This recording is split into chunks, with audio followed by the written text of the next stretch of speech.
नमो अरिहन्ताणं नमो सिद्धाणं नमो आयर्याणं नमो वज्झायाणं नमो लोये सौसावनं मङ्गलं भगवान् वीरो मङ्गलं गौतमो वणि मङ्गलं कुन्दकुन्दार्यो जैनधर्मोऽस्तु मङ्गलम् सर्वमङ्गलमाङ्गल्यं सर्वकल्याणकारकं प्रधानं सर्वधर्माणां जैनं जयतु शासनं जैनं जयतु शासनं सर्वव्यापीक छिद्रूप स्वरूपाय परात्मने सोपलब्धि प्रसिद्धाय ज्ञानानंदात्मने नमः। निकालो प्रवचन सार में भी आज के उसके बाद का जो है ना प्रकरण 99 नंबर की गाथा में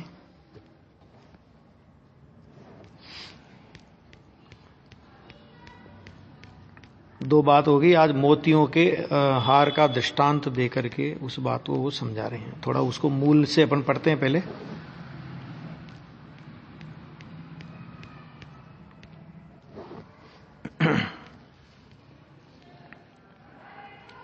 हाँ, ये देखिए, ये हो गया था। इसके बाद प्रवचन सार में कि जैसे जिसने अमुक लंबाई ग्रहण की है, ऐसे लटकते हुए मोतियों के हार में, हार कैसा लिया? लटकता हुआ मोतियों का हार, क्योंकि परिणमता हुआ द्रव्य लेना है, इसलिए लटकता हुआ मोतियों का हार।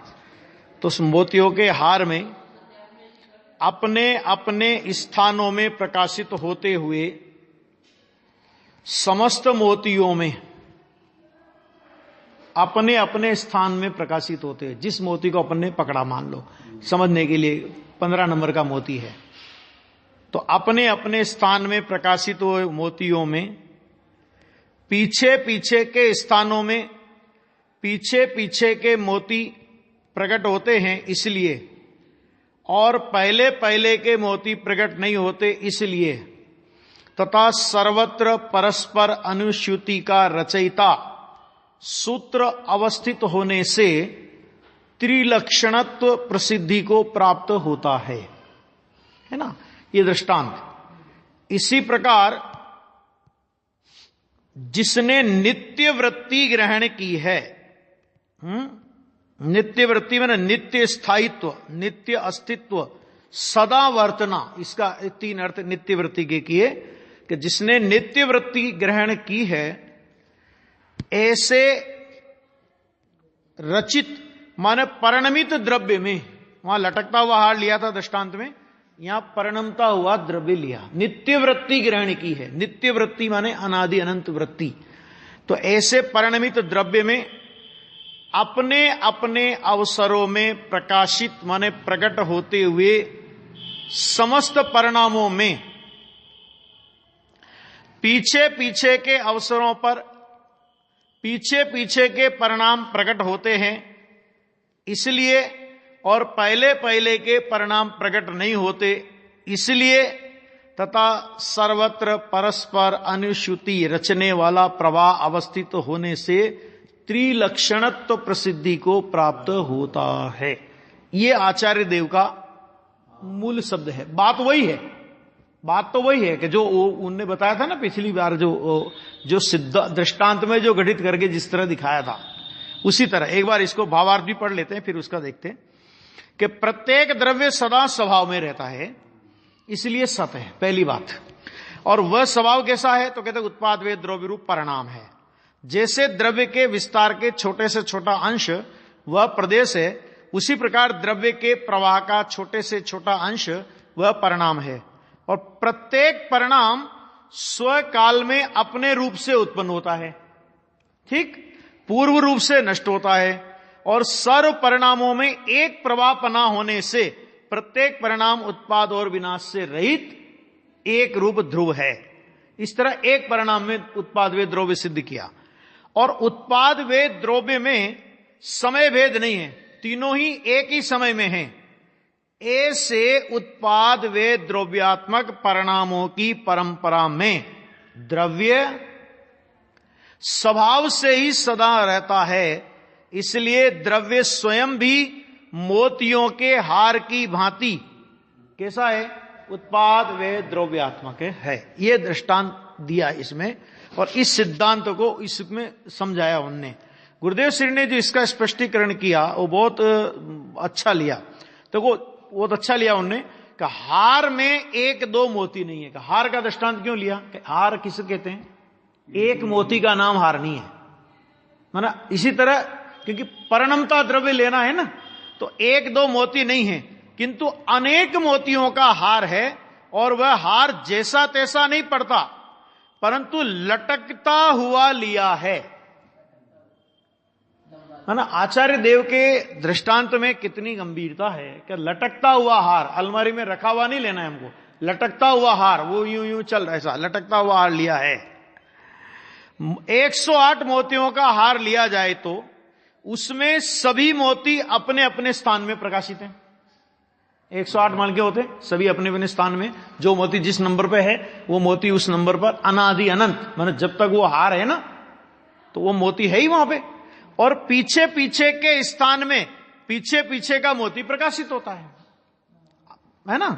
इसलिए उन मोतियों की अपेक्षा से हार का उत्पाद है।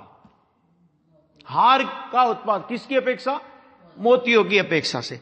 एक के बाद दूसरे मोती को लक्ष्य में लेने से पहले का मोती लक्ष्य में से छूट जाता है। जैसे अपन ने 15 नंबर का मोती लक्ष्य में लिया तो 14 नंबर का मोती लक्ष्य में से छूट गया। 15 नंबर का मोती लक्ष्य में आया, 14 नंबर का लक्ष्य में से छूट गया। तो इसलिए पहले का मोती दूसरे स्थान पर प्रकाशित नहीं होता, मैंने 14 नंबर का जो मोती है वो 15 नंबर के स्थान पर प्रकाशित नहीं होगा। इस अपेक्षा से हार का व्यय है, और सभी मोतियों में परस्पर संबंध जोड़ने वाला अखंड डोरा होने से हार कैसा है कि द्रव्य स्वरूप है। एक डोरा है ना, वो सारे अखंड मोतियों में अनुसूति से रचित, जिसको बोलते हैं एक प्रभा है ना वो। इस प्रकार हार उत्पाद वे द्रव्य ऐसे त्रिलक्षण वाला निश्चित होता है। हार का प्रत्येक मोती अपने अपने स्थान में है, पहला मोती दूसरे नहीं होता और दूसरा मोती तीसरे नहीं होता, मैंने जो मोती जहां है वो वहीं है,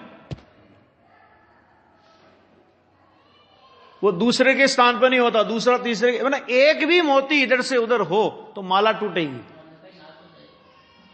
आगे समझ में, वह वहां वही है, पहले के स्थान में पहला मोती है, दूसरे के स्थान में दूसरा मोती है, और हार का अखंड डोरा कब हर मोती में। ऐसा कौन सा डोरा है कि जिसमें ऐसा कौन सा मोती है जहां डोरा नहीं है, तो डोरा हर जगह हर मोती में, तो अनुसूति से रचित प्रभाव से बोलते हैं। मोती की माला फेरते समय पीछे पीछे का मोती अंगुली के स्पर्श से आता जाता है। पीछे का मतलब उसके अपनी भाषा में बोलेंगे तो आगे का मोती, ये गुजराती भाषा में बोलते हैं तो पीछे का मोती, पीछे मैंने उसके बाद वाला, उसके बाद वाला, उसके बाद वाला। हाँ ये आ गया ना 15 नंबर, फिर आ गया 16 नंबर, फिर आ गया 17 नंबर, फिर आ गया 18 नंबर, ये पीछे पीछे का मोती। तो ऐसे माला फेरते समय पीछे पीछे का मोती अंगुली के स्पर्श में आता जाता है।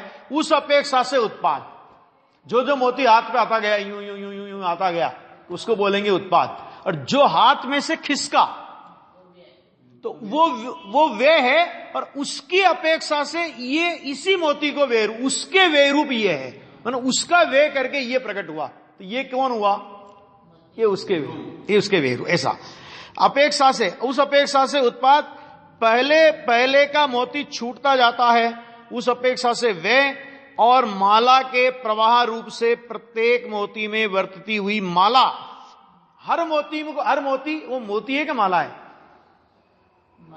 क्योंकि अखंड देख रहे हैं ना अपन 108 मोतियों की माला, तो उसका हर मोती माला है वास्तव में देखा जाए तो। क्यों, क्योंकि वो एक डोरे से बंधा है, एक डोरे से बंधा है तो वो माला है। माला माने क्या है कि बहुत मोतियों का समुदाय, तो एक एक मोती भी माला है। और अगर अलग अलग बिखरे हुए मोती हो तो ये प्रश्न ही खड़ा नहीं होता था उत्पाद वे द्रव्य का, है ना। तो इस प्रकार उसमें उत्पाद वे द्रव्य रूप त्रिलक्षणपना प्रसिद्धि को प्राप्त होता है। इस प्रकार दृष्टांत कहा, और उसके बाद अब सिद्धांत में गुरुदेव बहुत अच्छा इसमें से लेते हैं। देखो दृष्टांत में इन्होंने पॉइंट बनाए बहुत अच्छे। कि दृष्टांत में अमुक लंबाई वाला हार था। क्या क्या लिखा था दृष्टांत में? कि अमुक लंबाई वाला, माने जिसकी एक निश्चित लंबाई है, कि ऐसा हार था। और सिद्धांत में नित्य वृत्ति वाला द्रव्य है। हार की तो एक लिमिटेड लंबाई है।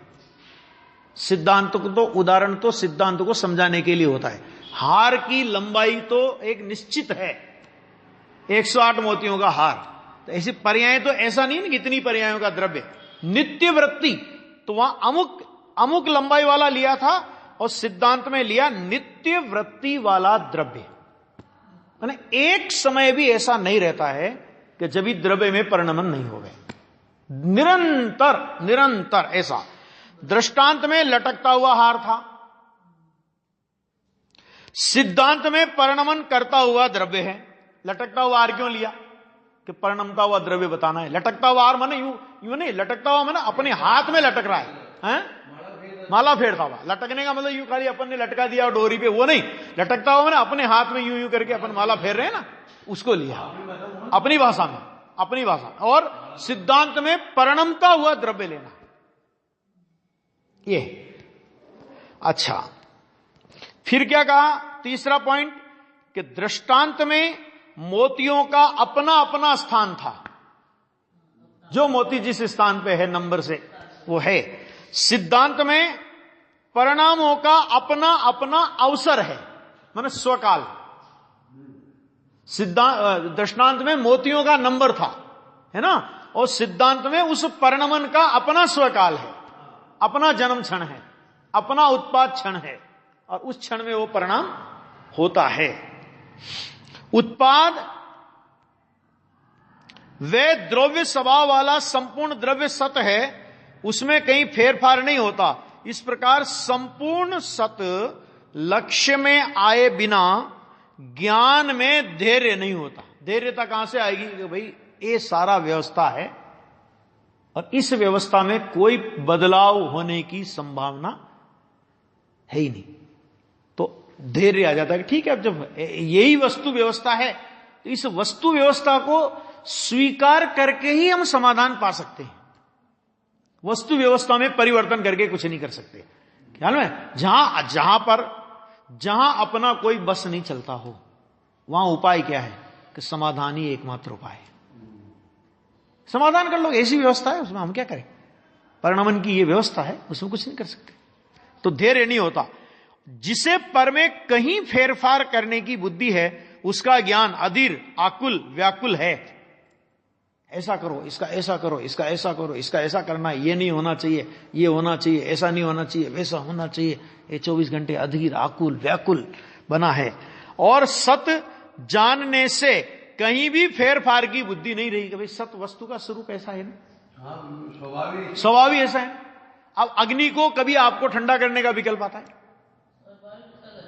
अब पता है कि स्वभाव है।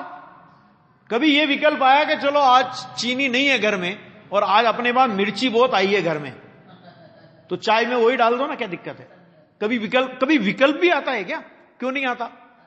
क्योंकि अपने को पता है कि मिर्ची का स्वभाव चरपरा है, तो मीठा बनाने के लिए मिर्ची डालने का विकल्प भी नहीं आता। और ऐसी कंडीशन हो गई जो आप अपनी मन मर्जी से उसके स्वभाव बदल सकते हो क्या? आप चीनी को मिर्ची बना सकते हो और मिर्ची को चीनी बना सकते होते, तो फिर घर में कोई व्यवस्था की आवश्यकता ही नहीं थी कि मिर्ची होगी तो भी चीनी का काम चल जाएगा और चीनी होगी तो भी मिर्ची का काम चल जाएगा। तो चीनी लाने की, मिर्ची लाने की, जो मिले ले आना बाजार से।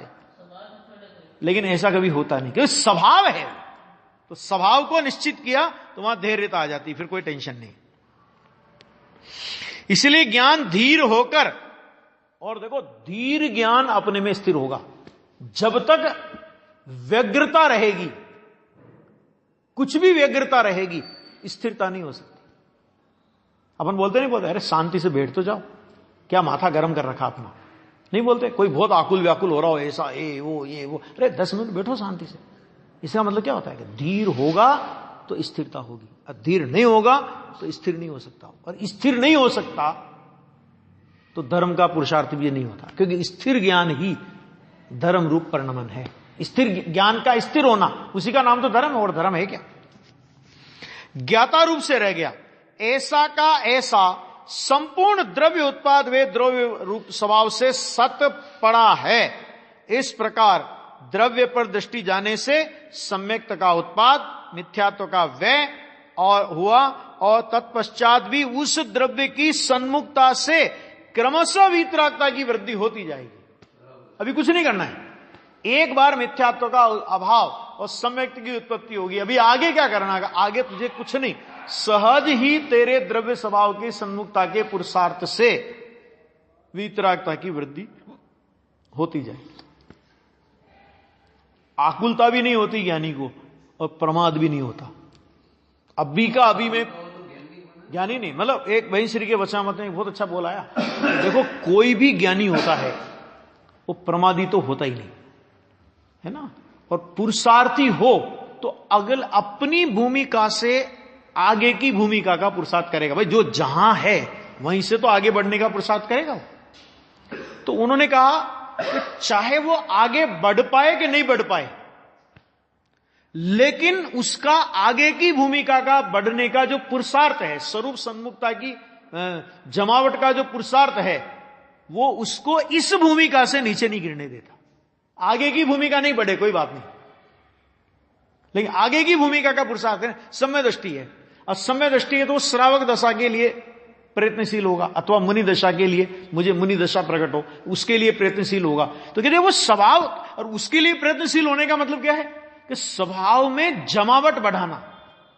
आगे की भूमिका का पुरुषार्थ क्या है कि चौथे गुणस्थान में जितने काल का अनुभव होता है आत्मा का, उसकी अपेक्षा से काल बढ़े, अनुभूति का काल बढ़े, और एक अनुभूति होने के बाद दूसरी अनुभूति होने में जो काल का अंतराल पड़ता है वो अंतराल कम हो, बस ये पुरुषार्थ है, वो कम होता जाए। जब वो अंतराल 15 दिन में एक बार अनुभूति का क्रम आ जाए और चौथे गुणस्थान वाले की अपेक्षा स्थिरता का काल बढ़ जाए तो पांचवा गुणस्थान होता है। फिर और पांचवें गुणस्थान में आया तो और स्थिरता का पुरुषार्थ बढ़ाता है, तो हर अंतर्मुहूर्त में आत्मा की अनुभूति का क्रम बन जाए, उसका नाम मनी दशा है ना। आहार करते करते, विहार करते करते, उपदेश देते देते मुनिराज अंतर स्वभाव में डुबकी लगा करके आ जाते हैं और अपने को पता भी नहीं पड़ता, क्योंकि पौन सेकंड की दशा है वो। नहीं पता नहीं पड़ेगा, अब औरों को नहीं पता पड़ेगा, अपन तो समझ रहे महाराज आर कर रहे हैं, और आर कर रहे इतने में तो अतीन्द्रिय आनंद का रसपान करके आ गए, वो मुनि दशा है। विहार कर, एक बार ऐसे चला था प्रसंग, गुरुदेव श्री का प्रवचन चलता था सोनगढ़ में, और मतलब बहुत गहरा प्रवचन था, आत्मा की बहुत महिमा वाला प्रवचन था। और जब महिमा वाला प्रवचन होता तो गुरुदेव चिंतन में, मतलब प्रवचन करते करते कोई विचार में आगे थोड़ी देर रुक गए, तो किसी ने उनसे कहा साहब आज तो आपका प्रवचन बहुत जोरदार था, आज तो आप न जाने कितनी बार प्रवचन में आत्मा में डुबकी लगा करके आ गए। तो भी गुरुदेव ने सीधा बोला, मैंने कितना निश्चल व्यक्तित्व था कि गुरुदेव ने बोला कि प्रवचन करते करते आत्मा में डुबकी लगा लें, ऐसी दशा हमारी नहीं है, ये दशा मुनिराज की है ना। मैंने लोक में तो क्या होता है कि कंपाउंडर को डॉक्टर कह दो तो प्रसन्न हो जाता है, वो सीधा निषेध कर दिया, ये दशा हमारी नहीं, मुनिराज की दशा है। प्रवचन करते करते उपयोग अंतर्मुख हो जाए, चतुर्थ गुण स्थान में यह दशा नहीं होती, यह दशा मुनिराज को होती है, ऐसा। तो देखो आ गया, हाँ, वीतरागता की वृद्धि होती है और ये धर्म है। प्रत्येक द्रव्य नित्य स्थायी है, नित्य स्थायी द्रव्य लटकते हुए हार की भांति सदैव परिणमित होता है। द्रव्यत्व गुण इस वस्तु को जग में पलटता है सदा। आता कि नहीं आता? निरंतर क्या लिखा, जिस शक्ति के कारण द्रव्य की अवस्था निरंतर बदलती रहे। निरंतर का मतलब क्या, एक समय का भी अंतर नहीं पड़े। और ये कब से चल रहा है क्रम? अनादिकाल से चल रहा है और अनंत काल तक ये क्रम चलेगा, कभी द्रव्य थकेगा नहीं, ये क्रम चलेगा।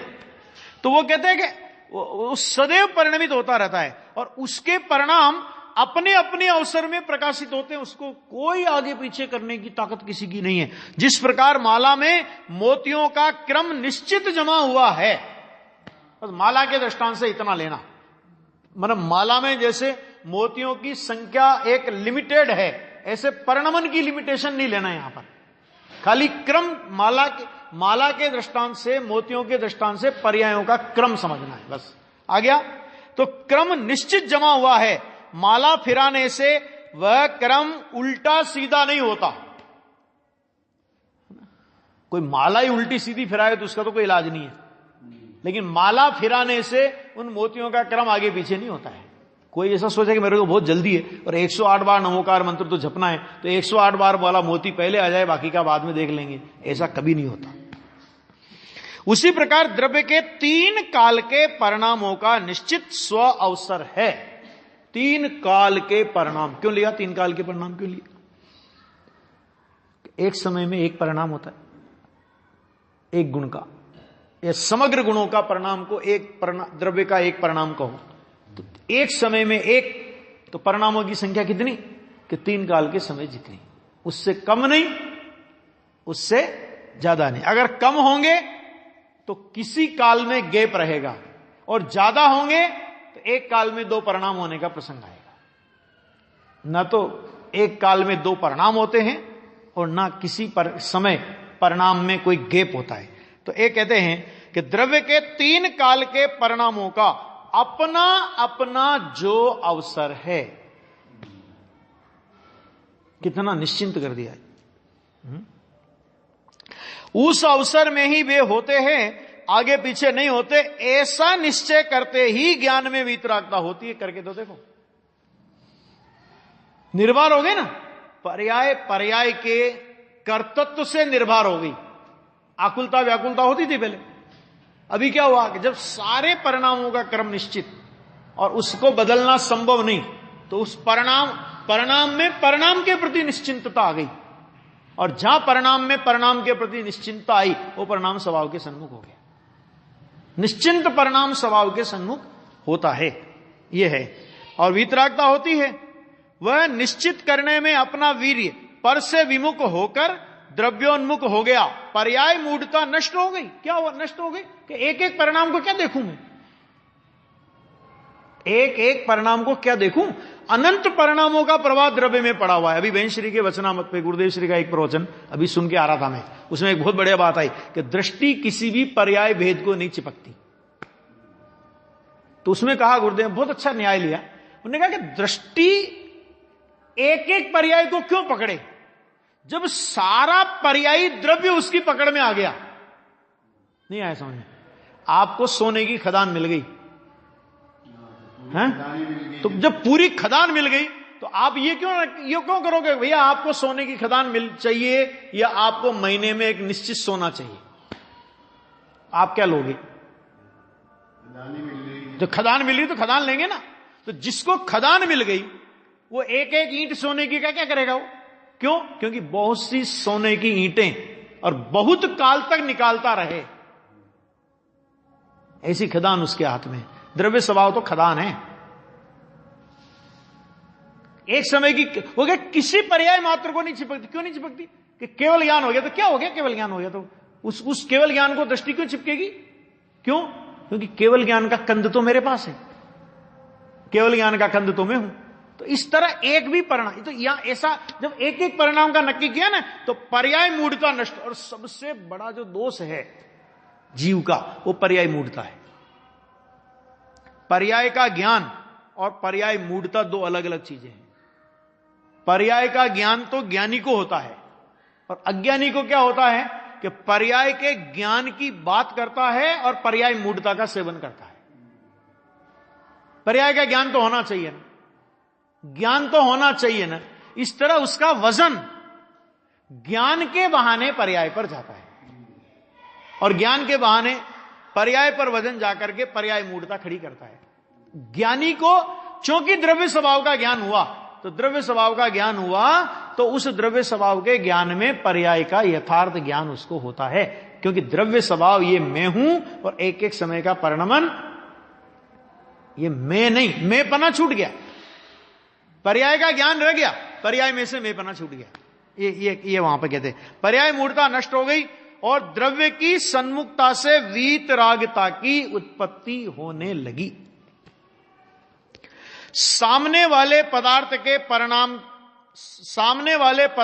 परिणाम उसके अवसर के अनुसार और मेरे परिणाम मेरे अवसर के अनुसार ऐसा निश्चित किया, इसलिए पर में या स्व में कहीं भी परिणाम को फेरफार की बुद्धि न रहने से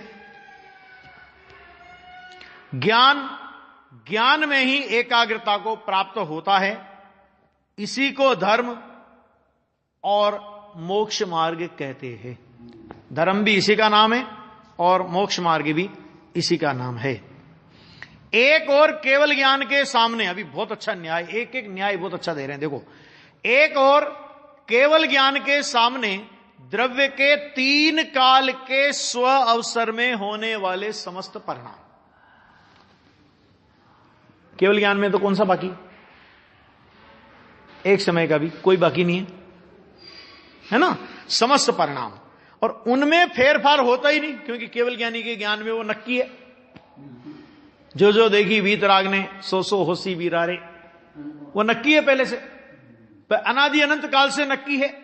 और वो द्रव्य भी अपने उन त्रिकालवर्ती परिणामों सहित केवल ज्ञान में निमित्त है। वो केवल ज्ञान में जानने में आया, वो तो केवल ज्ञान की स्वतंत्र ज्ञान स्वभाव की सामर्थ्य है, उनके ज्ञान की स्वतंत्र सामर्थ्य है। लेकिन उस ज्ञान सामर्थ्य में वो द्रव्य निमित्त है कि नहीं, प्रमेयपना है कि नहीं उसका, तो वो द्रव्य भी अपने त्रिकालवर्ती पर्यायों सहित भले वर्तमान में प्रकट एक है, लेकिन उसकी नित्य वृत्ति कैसी है, वो वर्तमान में केवल ज्ञान में निमित्त है। एक दिन चर्चा हुई थी इसमें कि उसमें फेरफार होता ही नहीं। लोग भी हाथ पर आम नहीं उगते, ऐसा कहकर वहां धैर्य रखने को कहते हैं, है ना। उसी प्रकार द्रव्य के परिणाम में फेरफार नहीं होता, ऐसी वस्तु स्थिति की प्रतीति करने से ज्ञान में धैर्य आ जाता है। वहां ज्ञान धीर होकर स्वोन्मुख होने लगा, वहां मोक्ष पर्याय होते देर नहीं लगती, है ना। केवल ज्ञानी के केवल ज्ञान को जिसने स्वीकार किया, उसके अनंत भव केवल ज्ञानी ने देखे ही नहीं, और जिसके अनंत भव अभी बाकी होंगे, उसके ज्ञान में केवल ज्ञानी का स्वीकार 3 काल में हो ही नहीं सकता। वो बातें करता है केवल ज्ञानी। देखो, वस्तु स्वभाव के अनुसार बात करना अलग बात है। बात करना तो क्षोभसम ज्ञान का उगाड़ हो गया और अपने को ये बात क्षोभसम ज्ञान में आ गई समझ में, और अपन बात करने लगे, उसका कोई मूल्य नहीं है। क्योंकि 11 अंग 9 पूर्व का जब ज्ञान का उगाड़ अपने को अनंत बार हुआ था, तो इससे भी बारीक बारीक बातें की होंगी अपन ने, लेकिन ऐसा अनुभव स्वयं को नहीं होवे तो उसका कोई मूल्य नहीं है। इस धारणा ज्ञान का कोई मूल्य नहीं। अगला भाव यहां से छोड़ेगा ना, ये ज्ञान यहीं का यहीं सब रहने वाला है। जैसे बाहर की संपत्ति सब यहीं रहेगी ना, जितनी अपन जोड़ जोड़ के इकट्ठी करते हैं मान लो, तो जब साथ में जाएंगे तो क्या कहते हैं कि वो क्या कहते हैं, वो कुछ भी नहीं, वो क्या बोलते हैं ना, कफन में जेब नहीं होती, बोलते कि नहीं बोलते, है ना। कि जैसे वो संपत्ति, ये सब जड़ संपत्ति यहीं पड़ी रहेगी, इसी तरह ये प्रकट जितना भी क्षोभसम ज्ञान है, जो परलक्षी ज्ञान है, तो वो सब विग्रह गति में साफ हो जाएगा सारा, कोई नहीं जाएगा साथ में। आत्मज्ञान होगा तो साथ में जाएगा, इसलिए आत्मज्ञान को ज्ञान कहना, और इस परलक्षी क्षोभसम ज्ञान को, इसको ज्ञान क्या कहो। जैसे जड़ पदार्थ साथ में नहीं जाते, ऐसे ये भी साथ में नहीं जाता, तो क्या कह दें इसे कि जो कहना हो कह दो, बाकी स्थिति तो ये है इसकी।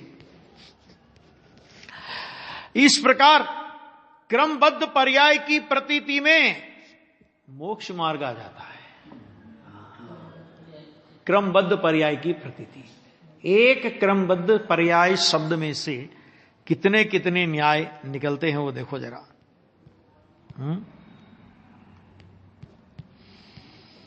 बहुत अद्भुत है रहस्य तो।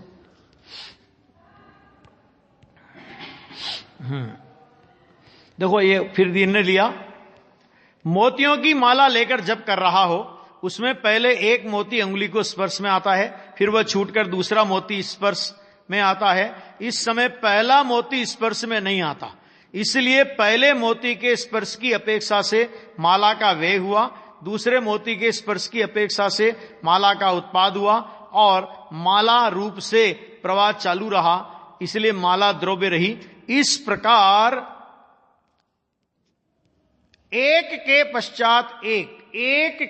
पश्चात एक क्रमशः होने वाले परिणामों में वर्तने वाले द्रव्य में भी उत्पाद वे द्रव्य समझना। पहले परिणाम में घटित किए थे ना, अभी के परिणाम में वो द्रव्य वर्त रहा है, तो द्रव्य में भी ऐसे उत्पाद वे द्रव्य समझना।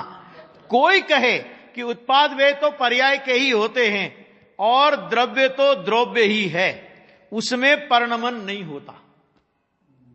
देखो, एक अपेक्षा से ये बात जिनवाणी में भी कही है, लेकिन वहां दूसरा प्रयोजन है। यहां प्रवचन सार की शैली में कोई ये कहे कि उत्पाद वे पर्याय के होते हैं, द्रव्य तो ध्रुवी है, उसमें परिणमन नहीं है, तो कहता है कि ये बात यहां नहीं चलेगी, है ना। यहां वस्तु व्यवस्था की बात है। देखो, तो ऐसा नहीं है, द्रव्य एकांत नित्य नहीं है, माने कथनचित नित्य तो है, सर्वथा नित्य नहीं है।